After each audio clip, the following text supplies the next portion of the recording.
Hi everyone, my name is Tamanna Chaudhary. Welcome to my YouTube channel. I am a physics educator for NEET UG. तो अगर आप NEET के लिए Aspire कर रहे हैं, स्पेसिफिकली नीट 2023 के लिए एस्पायर कर रहे हैं और फिजिक्स में कैसे भी हेल्प चाहिए, तो बच्चों वो सारी हेल्प तुम्हें इसी यूट्यूब चैनल के ऊपर मिलेगी। चाहे मैं सिंगल शॉर्ट सेशंस की फॉर्म में बात करूं या फिर मैं in brain driller question series की बात करूं, जिसके अंदर हम चैप्टर वाइज टारगेट करें, एक एक करके हम लोग चैप्टर ले रहे हैं और उस चैप्टर के ऊपर सबसे बढ़िया क्वेश्चन मैं तुम्हारे लिए लिख के आती हूँ। मतलब जिस हिसाब से आज 15 मार्च है और नीट का एग्जाम 7 मई को है, तो अभी तुम्हें क्या करना है, जैसे पीवाईक्यूज को प्रायोरिटाइज कर रहे हो ना, कि मतलब कोई भी क्वेश्चन छोड़ दोगे लेकिन पीवाईक्यू करना नहीं छोड़ोगे, तो उसी तरीके से ब्रेन ग्रिलर क्वेश्चंस को भी प्रायोरिटाइज करना है। तो एक चैप्टर के लिए ये दोनों क्वेश्चंस, इन दोनों क्वेश्चन सेगमेंट्स को सॉल्व करो, एक पीवाईक्यूज, एक ब्रेन ग्रिलर के क्वेश्चन पीडीएफ्स। और उसके अलावा मेरी जो फ्री टेस्ट सीरीज है उसमें भी तुम लोग एनरोल कर सकते हो। इस फ्री टेस्ट सीरीज का लिंक इस वीडियो की डिस्क्रिप्शन में है। अगर आप अनअकैडमी के ऊपर नए हैं तो मैं बता दूं, this is a free learning platform और इस फ्री लर्निंग प्लेटफॉर्म के ऊपर ही मैंने टेस्ट सीरीज लॉन्च करवाई है, जिसके अंदर पोल बेस्ड सेशंस होते हैं, जिसका सिलेबस ऑलरेडी प्रोवाइडेड है, जिसमें क्लास से भी पहले मैं 45 मिनट्स का रिवीजन करवाती हूँ अपने 2 पेज नोट्स की हेल्प से। क्लास के अंदर ही आपको सॉल्यूशंस भी पता लग जाते हैं, इन क्लास एनालिसिस हो जाता है, और बिकॉज पोल बेस्ड सेशन है तो आप एक दूसरे से compete भी कर पाते हैं। तो इसका जो लिंक है टेस्ट सीरीज का, इस वीडियो के डिस्क्रिप्शन में प्रोवाइडेड है। बाकी बच्चों, अगर तुम मुझसे पूरी की पूरी फिजिक्स पढ़ना चाहते हो ना, सच दैट मैं एक चैप्टर के अंदर जितने भी कंसेप्ट हैं वो सारे डिस्कस करके हर एक कंसेप्ट के ऊपर एक दो क्वेश्चन करवा दूं। So 1 question 1 concept series, as well as इसके अलावा 11 फिजिक्स के full mock test in class analysis के साथ, जो पीवाईक्यू के रेप्लिका होंगे, जिसका हर एक क्वेश्चन मैंने बनाया होगा। तो ये 11 फिजिक्स के फुल मॉक टेस्ट और 1 क्वेश्चन 1 कंसेप्ट सीरीज, ये ऑल टुगेदर बन जाते हैं अल्फा क्रैश कोर्स। तो ये जो ब्रेन ग्रिलर क्वेश्चन सीरीज मैंने इस यूट्यूब चैनल के ऊपर रन करवाई है, ये basically chapter wise question PDFs हैं, चैप्टर वाइज डीपीपीज हैं, जो मेरे अल्फा क्रैश कोर्स के बच्चों को मिलती है। मतलब अगर आप मेरे इस क्रैश कोर्स में ज्वाइन करोगे तो हमारी सुबह क्लास चलती है 9 से लेकर 11:30 बजे तक। एक क्लास में हम लोग एक चैप्टर को निपटाते हैं। फिर 12 बजे हमारे अल्फा टेलीग्राम ग्रुप के ऊपर, जिसका लिंक हर एक अल्फा क्लास में पिंड रहता है, तो उसके ऊपर 12 बजे ब्रेन ग्रिलर का क्वेश्चन पीडीएफ चला जाता है। बच्चे सॉल्व करते हैं, कुछ बच्चे सॉल्व करते हैं टेस्ट के पर्सपेक्टिव से, है ना। तो फिर बाद में मैं रात को 9 बजे इसी यूट्यूब चैनल के ऊपर उसका एनालिसिस वीडियो डाल देती हूँ, जो कि आप सब देख ही पा रहे हैं। तो अगर अल्फा क्रैश कोर्स में पार्टिसिपेट करना चाहते हो तो इसमें एनरोल करने का जो स्पेशल डिस्काउंट लिंक है वो वीडियो की डिस्क्रिप्शन में गिवन है, आप क्लिक करके एनरोल कर सकते हैं। बाकी शुरू करते हैं हम बच्चों, हम लोग आज की क्लास को। आज की क्लास का जो हमारा टारगेट होगा वो है मूविंग चार्जेस एंड मैग्नेटिज्म, जिसके अंदर 33 क्वेश्चंस है ना। अभी एक्चुअली रात के 12:30 बज रहे हैं, आई एम रिकॉर्डिंग दिस, तो थोड़ा सा मैं अपने आप को थोड़ा सा फन करने के लिए अब पीछे से स्टार्ट करते हैं, 33 क्वेश्चन से स्टार्ट करेंगे। तो यहाँ पर ये 2 पार्टिकल्स है, दोनों के पास सेम चार्ज है, ठीक है। अब मैं दोनों को एक्सेलरेट करवा रही हूँ, सेम पोटेंशियल डिफरेंस है, तो ऑब्वियसली बात है, अगर सेम चार्ज है, सेम पोटेंशियल डिफरेंस है, एक्सेलरेट करवाती हूँ, मतलब दोनों जो काइनेटिक एनर्जी गेन करेंगे वो सेम होंगे। अब वो सेम मैग्नेटिक फील्ड में घूम रहे हैं, एक R1 के रेडियस से, दूसरा R2 के रेडियस से। सो what is the ratio of the masses?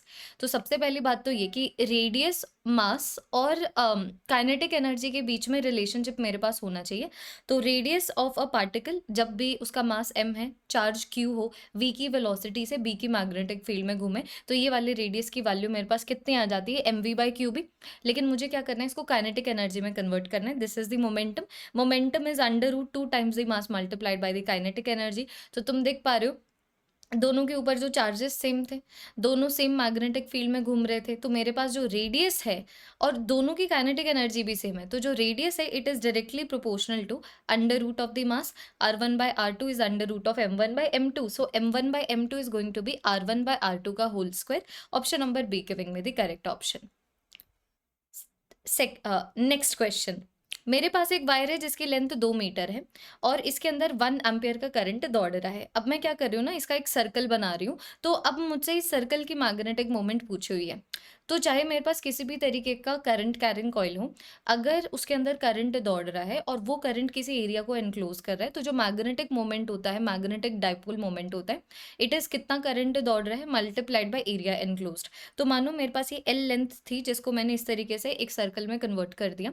अब इसके अंदर एक 1 एम्पीयर का करंट दौड़ रहा है, मानो अगर इसके रेडियस की वैल्यू है r, तो एरिया मेरे पास आ जाएगा पाई आर स्क्वायर। तो मैग्नेटिक मोमेंट आ गया मेरे पास I multiplied by pi r square, I की वैल्यू तो मैं जानती हूँ इट इज़ 1 एम्पीयर। तो अब मुझे सिर्फ रेडियस की वैल्यू सब्सटीट्यूट करनी है, लेकिन मेरे पास तो रेडियस की वैल्यू नहीं है। लेकिन मेरे पास क्या है ना कि इसका जो सर्कमफ्रेंस है वो 1 मीटर है। द रीज़न बीइंग कि मैंने इसको जिस वायर से बनाया है उसकी लेंथ 1 मीटर है। तो अगर मैं यहाँ पर पुट कर दूँ, 1 मीटर नहीं 2 मीटर है। सो लेंथ को अगर मैं पुट कर दूँ 2 पाई आर, तो यहाँ से आर की वैल्यू आ गई 1 by pi, that is it. R की वैल्यू को यहाँ पर सब्सटीट्यूट कर दो, आंसर आ जाएगा। तो इसको सॉल्व करने से option number B gives me the correct option.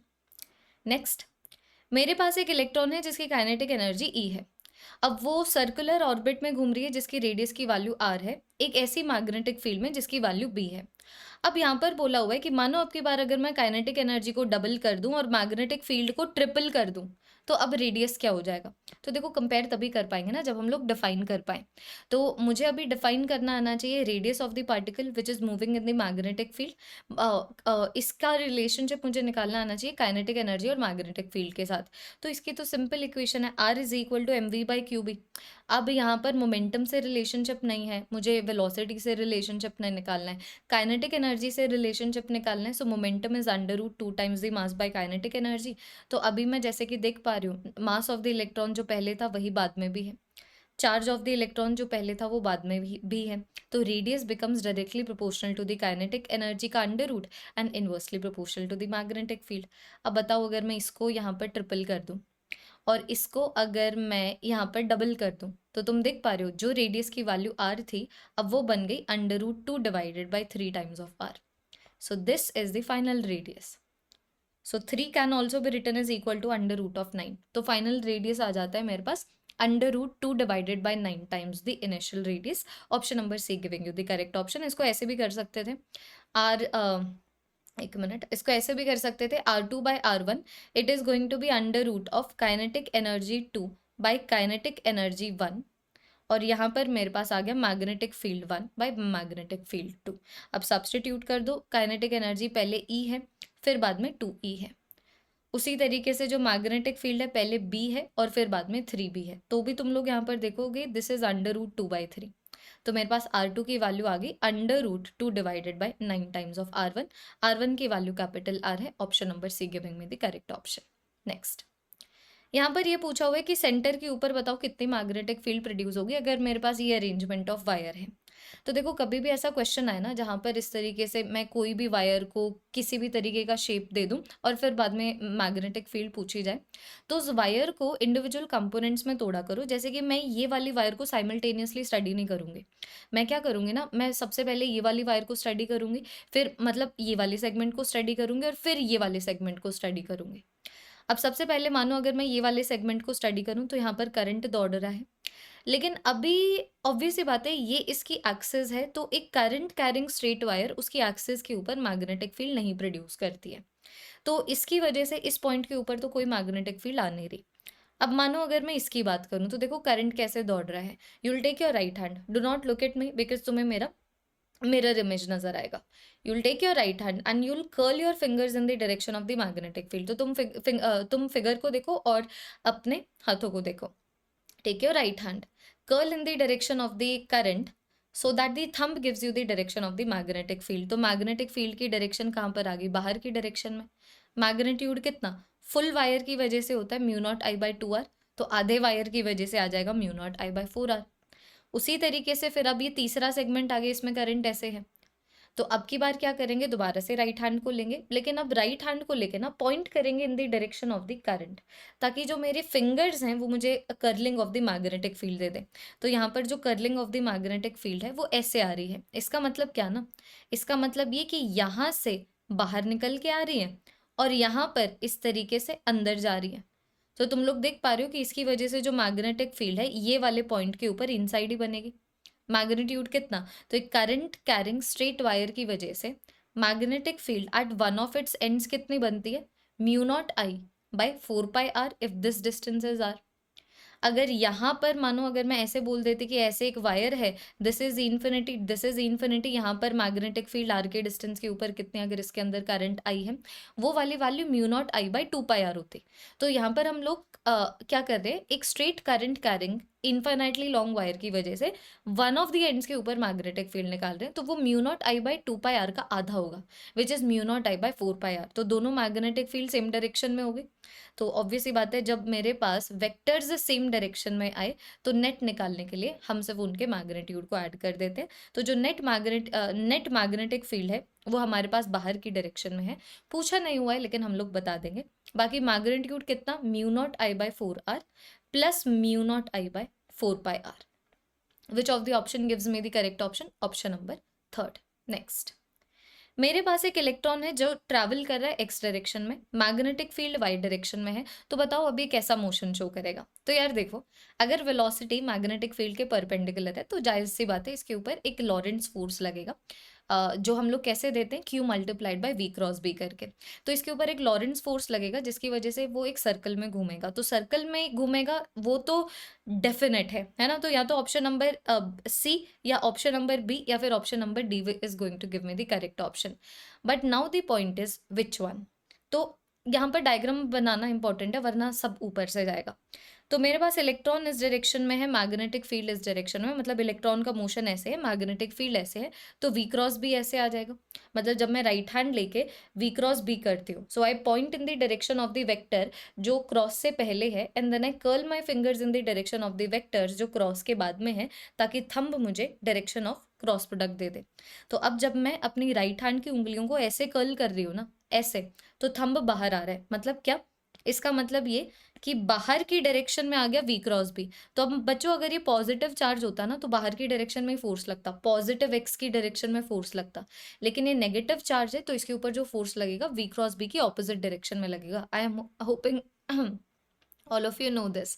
जैसे पॉजिटिव चार्ज के ऊपर फोर्स लगता है in the direction of electric field, negative charge के ऊपर फोर्स लगता है opposite to the direction of electric field. कुछ उसी तरीके से है कि पॉजिटिव चार्ज के ऊपर जो फोर्स लगेगा मैग्नेटिक फील्ड की वजह से, it is in the direction of V cross B, और नेगेटिव चार्ज के ऊपर जो फोर्स लगेगा it is going to be opposite to the direction of V cross B। तो तुम लोग देख पा रहे हो कि इसके ऊपर जो फोर्स है ऐसे अंदर की डायरेक्शन में लग गया। तो तुम सोचो ना, वेलोसिटी ऐसे है और फोर्स ऐसे है, तो ऑब्वियसली बात है ये ऐसे घूमेगा ना भाई। ये देखो ऐसे घूमेगा ना, तो कौन सी प्लेन है? कौन सी प्लेन है? ये एक्स एक्सिस है, ये जेड एक्सिस है, तो कौन सी प्लेन हो गई?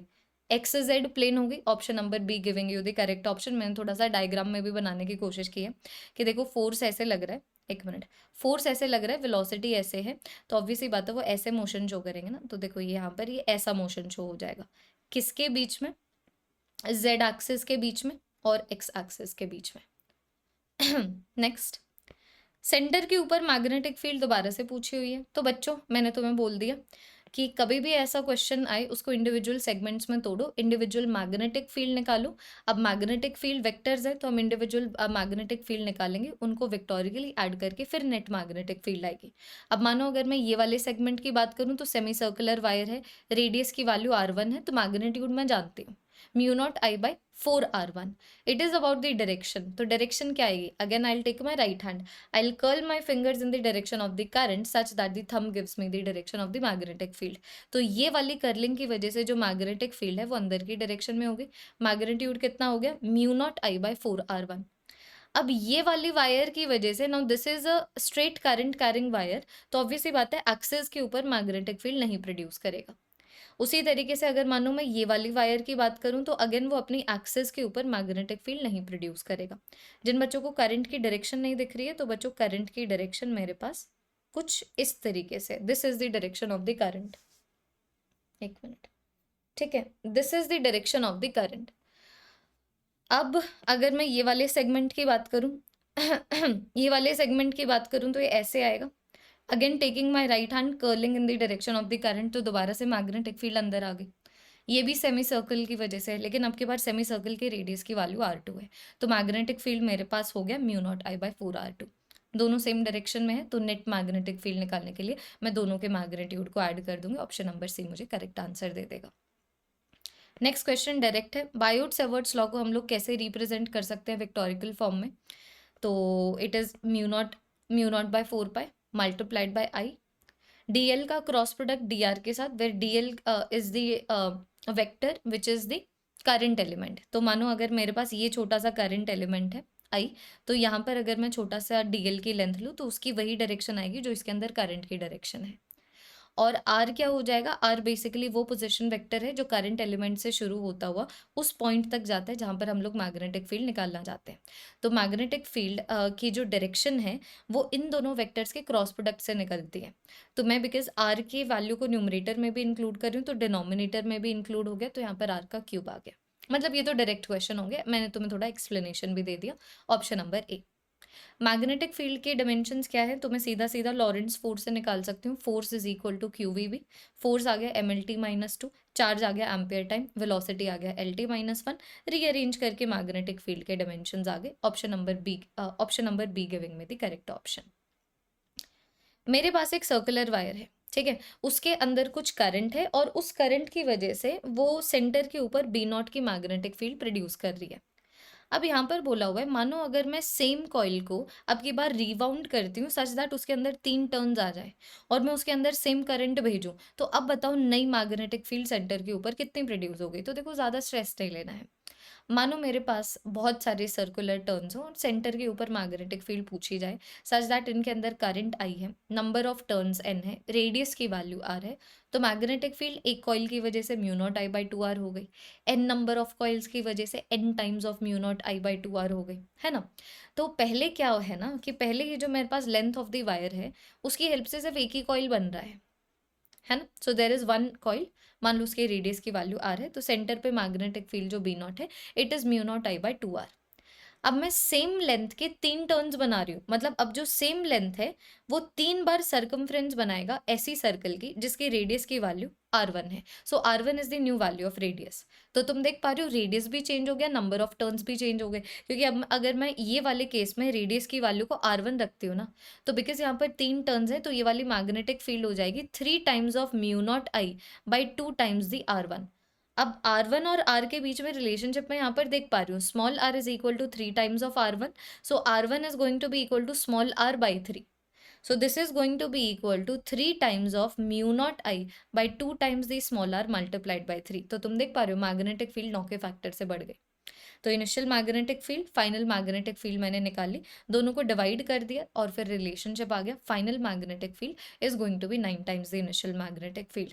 तो 3 के फैक्टर से इसीलिए बढ़ी क्योंकि नंबर ऑफ टर्न्स बढ़ गए, 3 के फैक्टर्स की वजह से इसीलिए भी बढ़ी बिकॉज रेडियस 3 के फैक्टर से कम हो गया। मेरे पास 2 पैरेलल लॉन्ग वायर्स हैं, एक के अंदर करंट I1 है, दूसरे के अंदर करंट I2 है। I1 की वैल्यू यहाँ पर बढ़ी है। तो यहाँ पर बोला हुआ है कि जब I1 और I2 सेम डायरेक्शन में है ना, तो सेंटर के ऊपर मैग्नेटिक फील्ड 10 माइक्रो टेस्ला मिलती है। अब मानो अगर मैं I2 को रिवर्स कर दूं तो अब जो सेंटर के ऊपर मैग्नेटिक फील्ड है 30 माइक्रो टेस्ला मिलती है। तो I1 और I2 के बीच में रिलेशनशिप निकालो। तो देखो 2 गिवन सिनेरियोज हैं, दोनों को हम लोग स्टडी करेंगे। Okay, just a second. तो दोनों को अभी हम लोग ऐसा करते हैं, अच्छे से स्टडी करते हैं। तो पहले वाले केस में मैं क्या करती हूँ, दोनों के अंदर जो करंट है वो सेम डायरेक्शन में कर देती हूँ। तो बच्चों अभी दोनों में अगर करंट इस डायरेक्शन में है तो अभी हम लोग एक लीनियर वायर की वजह से डायरेक्शन ऑफ मैग्नेटिक फील्ड कैसे निकालते हैं, राइट हैंड लेते हैं, हम पॉइंट करते हैं इन the direction of the linear current और फिर कर्ल कर देते हैं अपने फिंगर्स को। तो ये जो कर्लिंग ऑफ द फिंगर्स है वही मुझे direction of the magnetic field बता देगा। तो यहाँ पर भी मैग्नेटिक फील्ड ऐसे आ रही है, यहाँ पर भी मैग्नेटिक फील्ड ऐसे आ रही है, मतलब यहाँ से निकल रही है, यहाँ पर अंदर जा रही है, यहाँ से निकल रही है, यहाँ पर अंदर जा रही है। तो तुम लोग यहाँ पर देख पा रहे होगे कि ये वाली मैग्नेटिक फील्ड अंदर जा रही है, ये वाली मैग्नेटिक फील्ड बाहर निकल रही है। अब बिकॉज I1 का मैग्नीट्यूड बड़ा है तो ये वाली जो मैग्नेटिक फील्ड है वो बड़ी होगी और ये वाली मैग्नेटिक फील्ड छोटी होगी। तो यहाँ पर जो नेट मैग्नेटिक फील्ड, तुम सोचो ना, एक मैग्नेटिक फील्ड का वेक्टर अंदर की डायरेक्शन में है जो बड़े मैग्नीट्यूड का है, एक मैग्नेटिक फील्ड का वेक्टर बाहर की डायरेक्शन में जो छोटे मैग्नीट्यूड का है। तो ऑब्वियसली बात है जो मेरे पास नेट मैग्नेटिक फील्ड बनी अंदर की डायरेक्शन में ही बनी ना, विच इज अंदर वाली मैग्नेटिक फील्ड माइनस बाहर वाली मैग्नेटिक फील्ड। तो मैं अज्यूम करती हूँ कि दोनों के बीच में जो डिस्टेंस है वो 2D है। तो इसकी वजह से जो मैग्नेटिक फील्ड हुई वो D के डिस्टेंस के ऊपर है I1 की वजह से। इसकी वजह से जो मैग्नेटिक फील्ड है वो भी D के डिस्टेंस के ऊपर है I2 के करंट की वजह से। तो यहाँ पर मैंने B1 का मैग्नीट्यूड लिख दिया, B2 का मैग्नीट्यूड लिख दिया, माइनस मैंने तुम्हें ऑलरेडी बता दिया कैसे आ रहा है। तो मेरे पास 10 माइक्रो टेस्ला को लिखने का तरीका ये हो गया। अब यहाँ पर मानो अगर मैं I2 की डायरेक्शन को रिवर्स कर दूं, मैंने I1 की डायरेक्शन को रिवर्स कर दिया, कोई दिक्कत की बात नहीं है, हमें सिर्फ मैग्नीट्यूड को कंपेयर करना है। तो यहाँ पर क्या है ना, अब की बार ये जो नीचे करंट जा रहा है उसकी वजह से मैग्नेटिक फील्ड ऐसी है, यहाँ से बाहर निकल रही है, यहाँ पर अंदर जा रही है।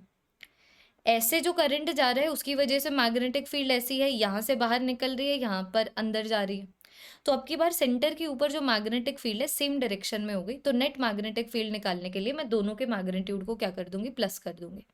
तो पहले वाले की वजह से मैग्नेटिक फील्ड I1 के करंट की वजह से है d के डिस्टेंस पे, दूसरे वाले की वजह से भी जो मैग्नेटिक फील्ड है वो I2 के करंट की वजह से है d के डिस्टेंस पे। दोनों के मैग्नीट्यूड को प्लस कर दिया, अब ये मैग्नीट्यूड 30 माइक्रो टेस्ला आ रहा है। So I have one equation and I have another equation. दोनों को अगर मैं डिवाइड कर दूंगी तो मानो अगर मैं 1 डिवाइडेड बाई 2 कर देती हूँ तो मेरे पास ये आ जाता है। अब मानो अगर मैं इसको आगे सॉल्व कर लूँ तो आंसर आ जाएगा I1 plus I2 is going to be equal to 3 times of I1 minus 3 times of I2. 4 times of I2 is equal to 2 times of I1. तो जैसे कि देख पा रहे हो I1 by I2 is given by 2. Magnetic flux density R के distance से कैसे वेरी करती है? अगर मेरे पास एक long straight rod current carrying wire है, ठीक है, long straight rod current carrying wire है, तो ऑब्वियस ही बात है यहाँ पर मेरे पास कंडक्टिंग नहीं लिखा हुआ ना, ठीक है, तो मेरे पास बच्चों ऐसी वायर है। अब ये भी डायरेक्ट क्वेश्चन है, फटाफट से डिस्कशन कर लेते हैं। तो मानो बच्चों मेरे पास कुछ इस तरीके से वायर है, ठीक है।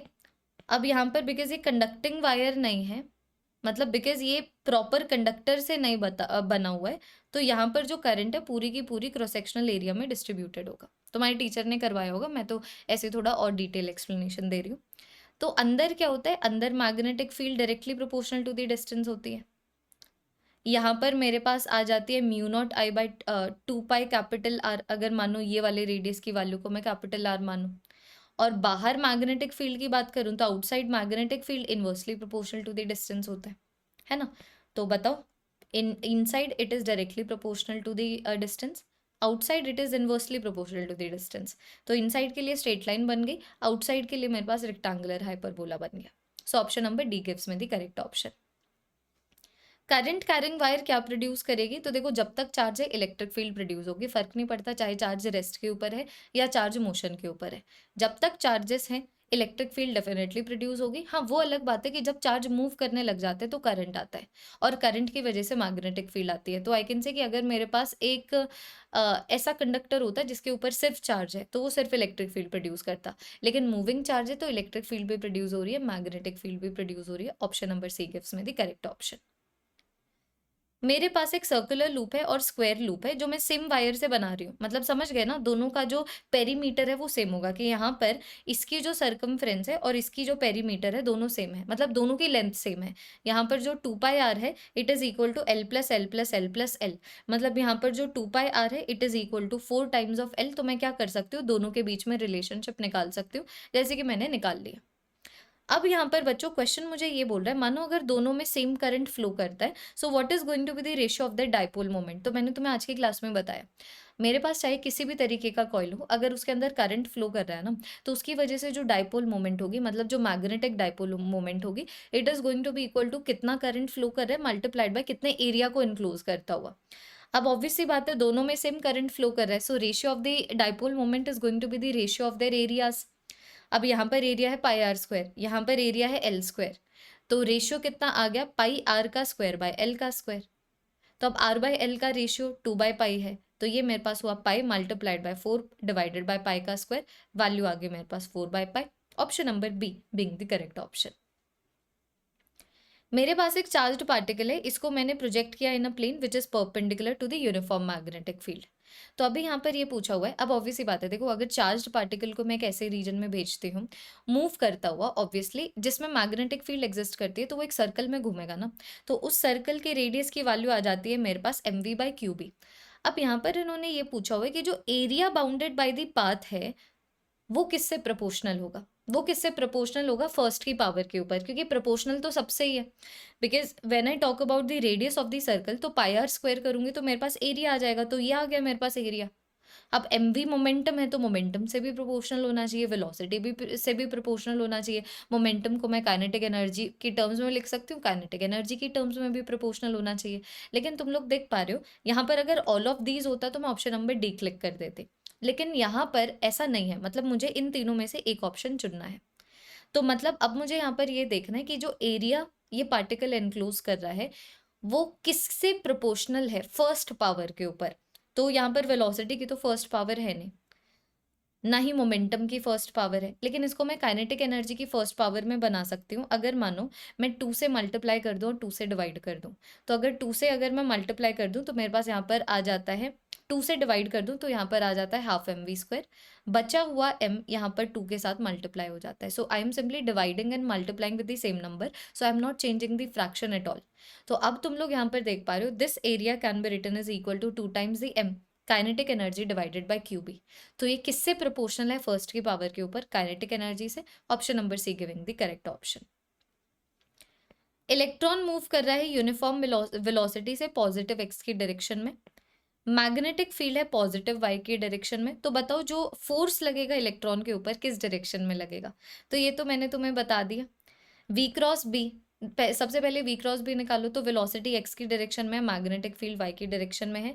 You will take your right hand, point in the direction of velocity, you will point your fingers in the direction of velocity, then curl these fingers in the direction of the magnetic field.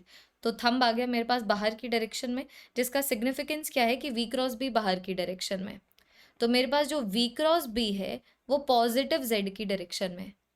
तो अब यहाँ पर ये तो negative charge है, तो negative charge के ऊपर जो फोर्स लगता है it is opposite to v cross B.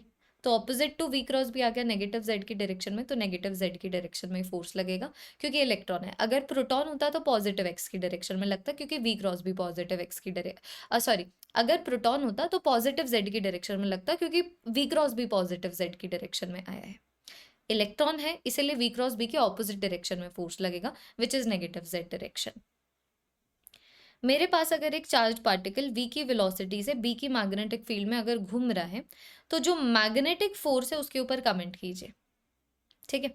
तो मैग्नेटिक फोर्स लगेगा, it is going to be equal to q multiplied by v cross b। तो ऑलवेज जीरो तो नहीं होगा भाई, जीरो होगा अगर मैग्नेटिक फील्ड और वेलोसिटी परपेंडिकुलर है। तो जब दो वेक्टर्स परपेंडिकुलर होते हैं क्रॉस प्रोडक्ट मैक्सिमम होता है ना। बिकॉज जब मैं यहाँ पर इसको ऐसे भी लिख सकती हूँ, it is going to be equal to Q V B sine of theta. तो अगर मैं यहाँ पर 90 डिग्री पुट करूँ तो साइन ऑफ 90 डिग्री की वैल्यू मुझे कितने मिलती है, 1 मिलती है। तो ये भी गलत हो गया, कभी भी जीरो नहीं होता ऐसा नहीं है। अगर मानो मैं दोनों के बीच में एंगल, इन दोनों के बीच में एंगल 0 डिग्री रख लूँ, 180 डिग्री रख लूँ, क्रॉस प्रोडक्ट जीरो हो गया, तो फोर्स की वैल्यू जीरो हो गई। तो ये भी गलत।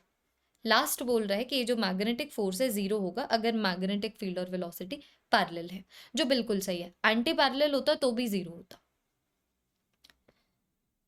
अगर मानो मैं मैग्नेटिक फील्ड मैक्सिमम प्रोड्यूस करना चाहती हूँ due to a small current carrying element, जो एक कंडक्टर के अंदर है, तो कितना एंगल होना चाहिए between the element and the line joining the element to the given point.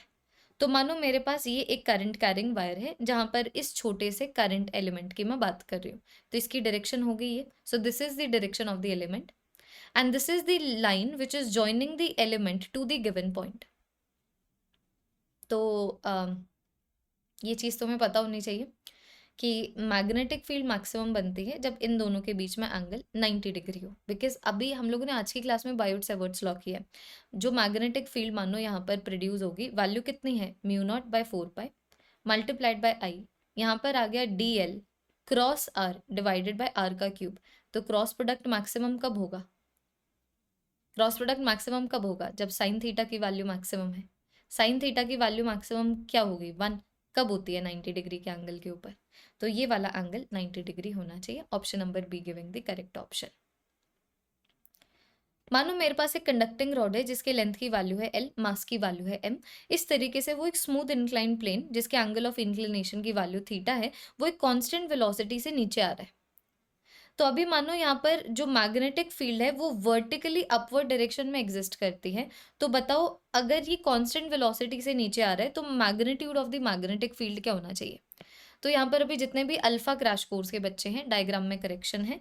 यहाँ पर बच्चों जो लेंथ है, मतलब ऑब्वियस सी बात है इसके अंदर करंट है, यहाँ पर जो करंट है ऐसे अंदर की डायरेक्शन में, तुम्हारे डायग्राम में वो बाहर की डायरेक्शन में होगा, उसको करेक्ट कर लो वरना ये पॉसिबल ही नहीं हो सकता फिर ये केस। तो मैं यहाँ पर बोल दूंगी, ध्यान से देखिएगा। तो मेरे पास एक करंट कैरिंग वायर है, इसके लेंथ की वैल्यू L है, मास की वैल्यू M है। अब इसके अंदर करंट ऐसे जा रहा है, मैग्नेटिक फील्ड ऐसे है, और ये ऐसे नीचे आ रहा है कांस्टेंट वेलोसिटी के साथ। लेकिन कांस्टेंट वेलोसिटी के साथ क्यों? मैं अच्छे से जानती हूँ, अगर मेरे पास m मास हो, एंगल ऑफ इंक्लिनेशन थीटा हो, तो यहाँ पर मेरे पास mg साइन थीटा लगता है।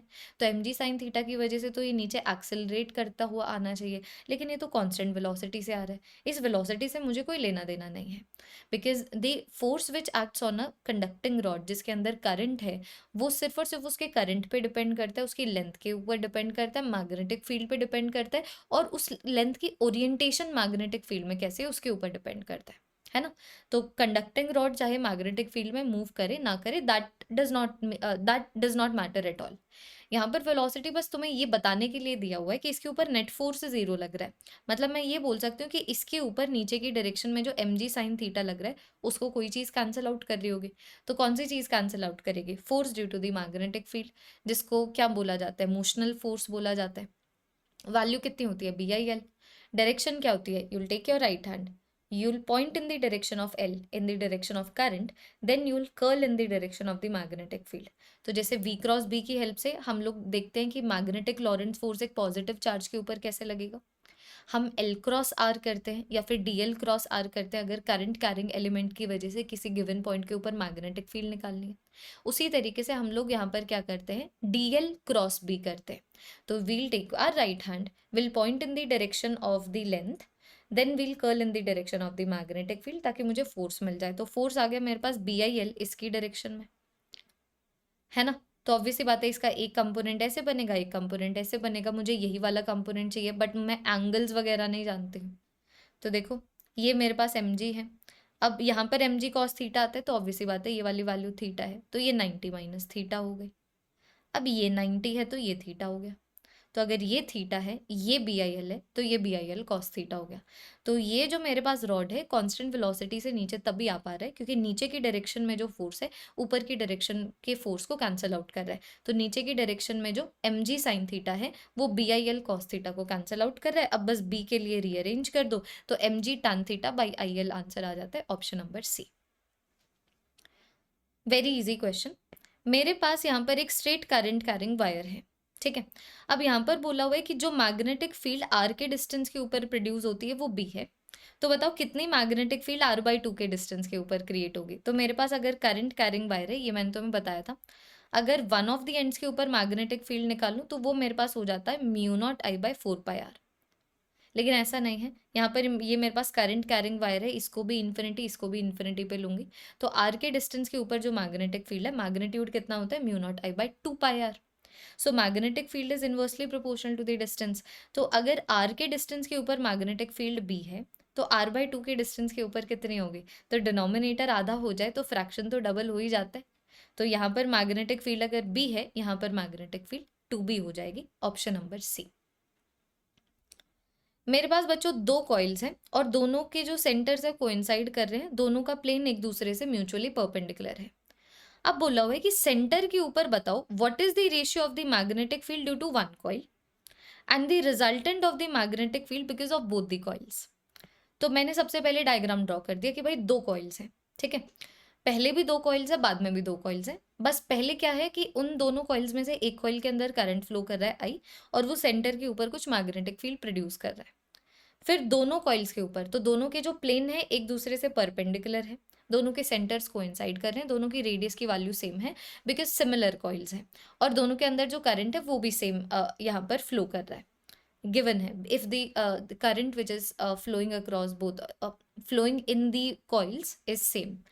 तो अभी यहाँ पर मतलब ये वाली मैग्नेटिक फील्ड अगर B1 है, यहाँ पर सेंटर के ऊपर मैग्नेटिक फील्ड B2 है, तो बेसिकली मुझसे B1/B2 की वैल्यू पूछी हुई है, तो ये तो ईजी है। इसकी वजह से जो मैग्नेटिक फील्ड है इस तरीके से अंदर की डायरेक्शन में आ गई, वैल्यू कितनी? μ0I/2r। लेकिन ये वाले केस में इस कॉइल की वजह से ऐसे मैग्नेटिक फील्ड आई है, ठीक है। और बच्चों ये वाले कॉइल की वजह से नीचे की डायरेक्शन में मैग्नेटिक फील्ड आई है। तो देखो एक मैग्नेटिक फील्ड ऐसे, एक मैग्नेटिक फील्ड ऐसे, दोनों के बीच है 90 डिग्री, तो ये आ गया मेरे पास नेट मैग्नेटिक फील्ड। तो नेट मैग्नेटिक फील्ड कितना बनेगा, under root 2 times of B. कैसे, दोनों को वेक्टोरिकली ऐड करके। तो पहले वाले केस में सिर्फ अंदर की डायरेक्शन में बी की मैग्नेटिक फील्ड है, दूसरे वाले केस में अंदर की डायरेक्शन में भी बी की मैग्नेटिक फील्ड है, नीचे की डायरेक्शन में भी है। तो net magnetic field under root 2 times of B हो गया। तो ऑब्वियसली बात है, यहाँ पर बी है तो यहाँ पर under root 2 times of B है, रेशियो आ गया 1:अंडर रूट 2। मेरे पास प्रोटॉन और इलेक्ट्रॉन है, दोनों सेम वेलोसिटी से मूव कर रहे हैं सेम मैग्नेटिक फील्ड में। तो यहाँ पर ये बोला हुआ है कि अब ज़रा सा कमेंट करो, या तो इनके टाइम पीरियड के ऊपर कमेंट करो या फिर रेडियस के ऊपर कमेंट करो। तो मैं डिफाइन करूँगी, अगर मैं डिफाइन नहीं कर सकती तो मैं कंपेयर कैसे कर पाऊँगी। तो मैं बोल दूँगी कि ये जिस ऑर्बिट में घूमेंगे उसके रेडियस की वैल्यू है mv/qb। ठीक है, अब यहाँ पर दोनों सेम वेलोसिटी से एंटर किए हैं, देखो दोनों सेम वेलोसिटी से एंटर किए हैं, दोनों का जो मैग्नीट्यूड ऑफ चार्ज है वो भी सेम है, तो ये भी सेम है, ये भी सेम है, ये भी सेम है, लेकिन मास डिफरेंट है ना। तो मास की वैल्यू प्रोटॉन की ज़्यादा है तो रेडियस प्रोटॉन का ज़्यादा होगा। इन्होंने ऑप्शन नंबर डी में बोला हुआ है कि दोनों का रेडियस सेम होगा, गलत। टाइम पीरियड 2πm/q भी होता है, दोनों के ऊपर चार्ज का मैग्नीट्यूड सेम, मैग्नेटिक फील्ड का magnitude same, so time period is directly proportional to the mass. तो जिसका मास कम उसका टाइम पीरियड कम, जिसका मास ज़्यादा उसका टाइम पीरियड ज़्यादा। तो मास ऑफ द प्रोटॉन ज़्यादा है तो टाइम पीरियड प्रोटॉन का ज़्यादा होगा। Option number B giving the correct option. ये तो ईजी है। देखो अगर मानो मैं मैग्नेटिक फील्ड की बात करूं, ठीक है, तो मैग्नेटिक फील्ड का एसआई यूनिट क्या है, टेस्ला है। ठीक है, उसी तरीके से बच्चों इसका सीजीएस यूनिट क्या है, तो वो मेरे पास गॉस है। सो डायरेक्ट रिलेशनशिप है 1 Tesla is 10⁴ Gauss. Option number third. ये वाली अरेंजमेंट के लिए जहां पर आई का करंट फ्लो कर रहा है, अभी सेमी सर्कुलर वायर नहीं है, यहाँ पर पूरे के पूरे सर्कल का 3/4 पोर्शन है और सेंटर के ऊपर मैग्नेटिक फील्ड पूछी हुई है। तो क्या दिक्कत है भाई, अगर 360 डिग्री के एंगुलर कवरेज की वजह से μ0I/2r बनता है, सो 3/4 कवरेज की वजह से, क्योंकि देखो ना ये पूरा का पूरा सर्कल है, इस सर्कल का सिर्फ 3/4 हिस्सा आ रहा है, तो मैग्नेटिक फील्ड भी 3/4 हिस्से की वजह से ही बनेगी। तो सेंटर के ऊपर जो मैग्नेटिक फील्ड होगी it is going to be equal to पूरे के पूरे सर्कल की वजह से कितनी होती, मल्टीप्लाइड बाय, बिकॉज पूरा का पूरा सर्कल नहीं है तो मल्टीप्लाई कर दो उस फ्रैक्शन से जितना का सर्कल प्रेजेंट है। और मानो अगर इतना दिमाग नहीं चलता है तो सीधा सीधा ऐसे भी कर सकते हो कि μ0I/2a होता, μ0I/2a होता अगर 360 डिग्री की कवरेज होती। अब मुझे एक ऐसी मैग्नेटिक फील्ड निकालनी है जो सिर्फ 270 डिग्री की कवरेज की वजह से, तब भी सेम फॉर्मूला आएगा। तो ये जो ऐसा यहाँ पर ऐसा कुछ नहीं लिखा हुआ है, 3μ0I/8a gives me the answer, option number D. 4 charged particles हैं, मैं सबको प्रोजेक्ट कर रही हूँ perpendicular into the magnetic field. तो बताओ किसकी मिनिमम फ्रीक्वेंसी होगी, तो फ्रीक्वेंसी को डिफाइन तो कर लो, है ना, डिफाइन करोगे तब ही कंपेयर कर पाओगे। तो फ्रीक्वेंसी टाइम पीरियड की वैल्यू कितनी हो जाती है 2πm/qb, कि मानो मेरे पास एक चार्ज है, m का मास है, q का चार्ज है, b की मैग्नेटिक फील्ड में घूम रहा है, तो एक सर्कल को वो घूमेगा ये वाले टाइम में, सो this is the time period. Time period का इन्वर्स फ्रीक्वेंसी होता है, तो ये फ्रीक्वेंसी आ गया।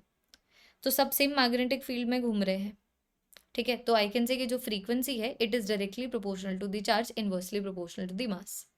अब यहाँ पर मिनिमम फ्रीक्वेंसी पूछी हुई है, मतलब जहां पर ये वाली चीज क्या है, ये वाली चीज सबसे कम है।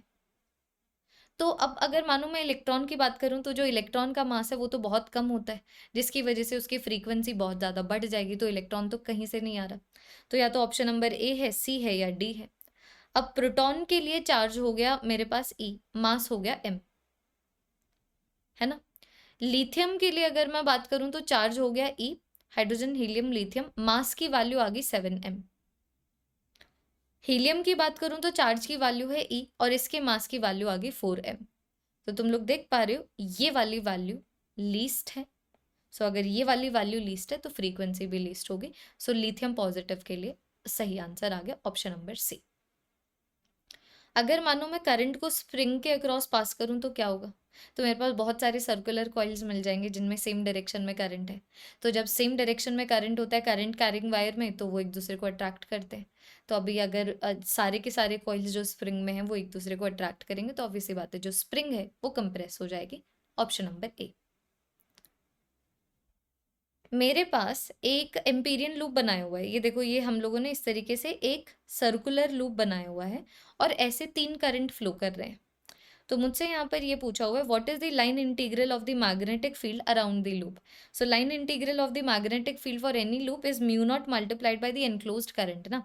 तो ये जो मेरे पास लूप है, देखो इसको कट करता हुआ ऊपर की डायरेक्शन में 2 एम्पियर जा रहा है और इसको ऐसे कट करता हुआ 1 एम्पियर नीचे की डायरेक्शन में जा रहा है। तो आई कैन से इसको कट करता हुआ नेट करंट 1 एम्पियर का ऊपर की डायरेक्शन में जा रहा है, एनक्लोज्ड करंट आ गया 1 ampere. So line integral of the magnetic field gives me mu naught. तो यहाँ पर सिर्फ एनक्लोज्ड करंट लेते हैं, ये एनक्लोज्ड करंट नहीं है, ये करंट है, लेकिन जिस एम्पीरियन लूप के लिए मैं लाइन इंटीग्रल निकाल रही हूँ उस एम्पीरियन लूप के अंदर ये एनक्लोज्ड नहीं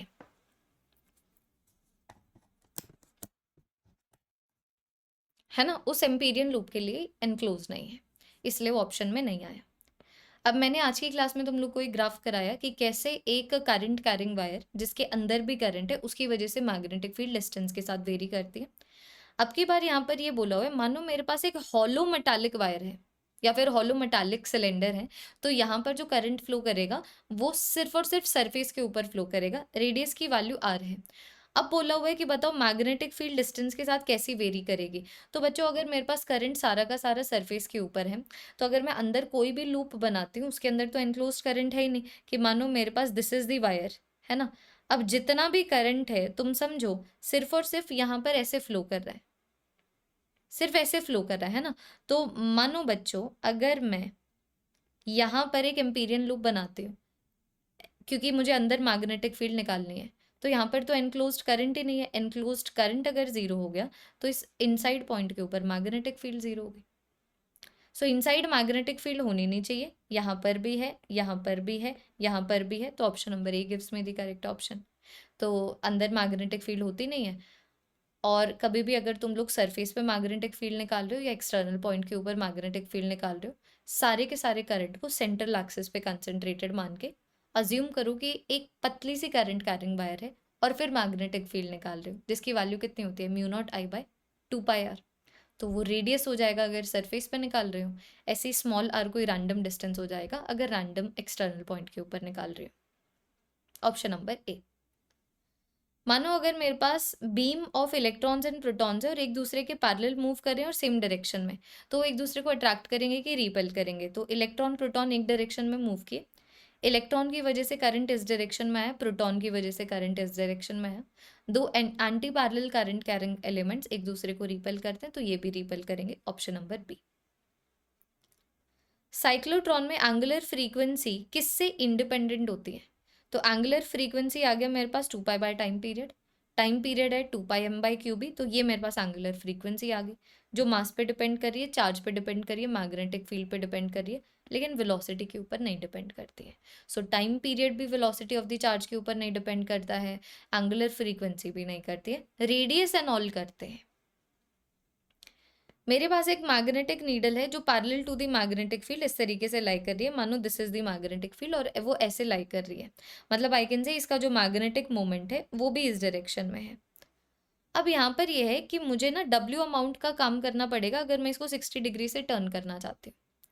तो आई कैन से ये लो जी 60 डिग्री से टर्न कर दिया। अब ये जो मेरे पास मैग्नेटिक नीडल है ये ऐसे लाई कर रही है ना, ये जो मैग्नेटिक नीडल है अब ऐसे लाई कर रही है।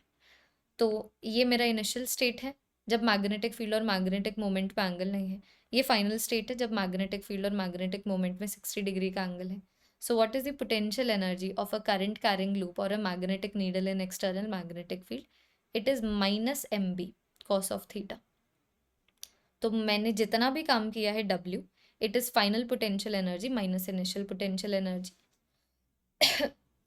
थीटा की वैल्यू को 60 डिग्री पुट करके फाइनल पोटेंशियल एनर्जी आ गया, 0 पुट करके इनिशियल पोटेंशियल एनर्जी आ गया। तो मैं यहाँ पर देख पा रही हूँ W is equal to mb/2 और I can say mb can be written is equal to 2 times of W। अब यहाँ पर क्वेश्चन ये है कि ये नई वाली पोजीशन के ऊपर मानो अगर मैं इस मैग्नेटिक नीडल को मेंटेन करना चाहती हूँ तो मुझे कितना टॉर्क लगाना पड़ेगा। मतलब अब मेरा मैग्नेटिक नीडल ऐसे है और मैं चाहती हूँ ऐसे ही रहे, लेकिन मैग्नेटिक फील्ड तो चाहेगी कि ऐसे घूम जाए और उसकी डायरेक्शन में आ जाए, कि इसका जो मैग्नेटिक मोमेंट है मैग्नेटिक फील्ड की डायरेक्शन में आ जाए। तो अभी अगर मैं चाहती हूँ कि ये इसी स्टेट में रहे तो मुझे उतना ही टॉर्क ऑपोजिट डायरेक्शन में लगाना पड़ेगा। तो मुझे बस अभी ये निकालना है कि ये वाली पोजीशन में कितना टॉर्क इस मैग्नेटिक नीडल के ऊपर लग रहा है। तो टॉर्क कितना लगेगा, it is going to be M cross B, it is M B sine theta, M B sine 60 degree. तो टॉर्क की वैल्यू आ गई मेरे पास M B sine 60 degree. M B की वैल्यू 2 टाइम्स ऑफ डब्ल्यू है। √3W gives me the answer, one of the previous year questions. बहुत सारे PYQs कवर हो गए वैसे तो, लेकिन फिर भी किसके मोशन को हम डिफ्लेक्ट नहीं कर सकते मैग्नेटिक फील्ड से। तो देखो भाई, मैग्नेटिक फील्ड की वजह से जो फोर्स लगता है which is Q multiplied by V cross B, उसी की वजह से हम लोग चीज़ों को डिफ्लेक्ट कर पाते हैं, उसको सर्कल में भेज सकते हैं। चार्ज तो प्रोटॉन के ऊपर चार्ज है, अल्फा पार्टिकल के ऊपर चार्ज है, कैथोड रे के ऊपर चार्ज है, सारी डिफ्लेक्ट हो जाएंगे। लेकिन न्यूट्रॉन्स के ऊपर चार्ज ही नहीं है, तो चार्ज ही नहीं है तो ऑब्वियसली बात है फिर मैग्नेटिक लॉरेंट्ज फोर्स कैसे लगेगा। मैग्नेटिक लॉरेंट्ज फोर्स नहीं लगेगा, so I can say that the charge is going to be undeflected. ऐसा क्वेश्चन मैं बच्चों ऑलरेडी करवा चुकी हूँ तुम लोग को आज की क्लास में। दो पैरेलल लॉन्ग वायर्स हैं, I1 I2 करंट है। जब वो करंट सेम डायरेक्शन में है तो सेंट्रल पॉइंट पे मैग्नेटिक फील्ड 10 माइक्रो टेस्ला होती है। जब ये ऑपोजिट डायरेक्शन में होते हैं तब सेंटर के ऊपर मैग्नेटिक फील्ड 40 माइक्रो टेस्ला है। तो दोनों के बीच में करंट का रेशियो निकालो, तो निकाल सकते हो। अब मैं एक और बार रिपीट कर देती हूँ। करंट सबसे पहले सेम डायरेक्शन में है तो दोनों की वजह से मैग्नेटिक फील्ड ऐसे हो गई। पहले वाले की वजह से मैग्नेटिक फील्ड अंदर है, दूसरे वाले की वजह से मैग्नेटिक फील्ड बाहर है। अब I1 करंट की वैल्यू बड़ी है तो ये जो B1 मैग्नेटिक फील्ड अंदर भेज रहा है वो भी बड़ी है। तो जो नेट मैग्नेटिक फील्ड है वो अंदर की डायरेक्शन में है, B1 माइनस B2। B1 की मैग्नेटिक फील्ड I1 की वजह से D के डिस्टेंस के ऊपर है। B2 की मैग्नेटिक फील्ड I2 के डिस्टेंस के ऊपर, B2 मैग्नेटिक फील्ड I2 के करंट की वजह से D के डिस्टेंस के ऊपर है। मैंने दोनों के बीच में डिस्टेंस को 2D अज्यूम कर लिया। तो मैं बोल सकती हूँ नेट मैग्नेटिक फील्ड ऐसे अंदर की डायरेक्शन में होगी, which is going to be equal to ये वाली जो मैग्नेटिक फील्ड अंदर की डायरेक्शन में है माइनस ये वाली मैग्नेटिक फील्ड जो बाहर की डायरेक्शन में है। This is 10 micro Tesla, 10 micro Tesla ऐसे लिख दिया। अब अगर मैं एक करंट को रिवर्स कर देती हूँ तो सेंटर के ऊपर मैग्नेटिक फील्ड 40 माइक्रो टेस्ला हो जाती है। तो मतलब अब की बार दोनों की वजह से मैग्नेटिक फील्ड एक दूसरे को सपोर्ट कर रहे हैं। So this is the first equation, this is the second equation. I divide both of them and then when I solve तो मेरे पास आ जाता है I1 by I2 is 5/3। Option number D giving me the correct option. Last question, अगर particle magnetic field में घूम रहा है और मानो अगर इसकी वेलोसिटी इंक्रीज हो जाए तो रेडियस के ऊपर कैसे फर्क पड़ेगा। So radius is equal to mv/qb। अगर वेलोसिटी बढ़ जाती है तो रेडियस भी बढ़ जाएगा, ऑप्शन नंबर बी। ये हो गए मूविंग चार्जेस एंड मैग्नेटिज्म के ऊपर 33 क्वेश्चंस। और बच्चों मैं सही में बता रही हूँ इसकी प्रोडक्टिविटी इन जो एक्चुअली मैं ब्रेन क्लियर सेशन की हेल्प से अचीव करना चाहती हूँ वो बढ़ जाएगा, या फिर वो ज़्यादा इजी हो जाएगा अटेन करना तुम्हारे लिए भी मेरे लिए भी, अगर अल्फा क्रैश कोर्स को ज्वाइन कर लेते हो। PDFs मिल जाएंगे, खुद से सॉल्व करोगे जो जो क्वेश्चन सही और फिर आंसर की मिल जाएगी, आंसर की मिल जाएगी तो तुम देख पाओगे कि हाँ ये वाले क्वेश्चन हमारे गलत हुए हैं। उसमें मेरी हेल्प की ज़रूरत होगी जिनके लिए एनालिसिस सेशंस हैं। So that is going to be more productive than just going through the brain griller sessions where I am explaining you the questions, because we already completed the entire physics like this topic wise questions की help से 7 question series में। तो अब कुछ अलग होना चाहिए, तो वो अलग तभी होगा अगर आप अल्फा क्रैश कोर्स ज्वाइन करोगे। लिंक वीडियो की डिस्क्रिप्शन में है, ज्वाइन कर लो। अब हम लोग मिलेंगे फिर नेक्स्ट क्लास में और चैप्टर्स को कंप्लीट करने के लिए। That is all everyone, thank you so much. Comment section में #डन आ जाना चाहिए, लाइक कर देंगे वीडियो को अगर आपको क्वेश्चंस पसंद आए। दैट इज ऑल, आदिस, बाय बाय।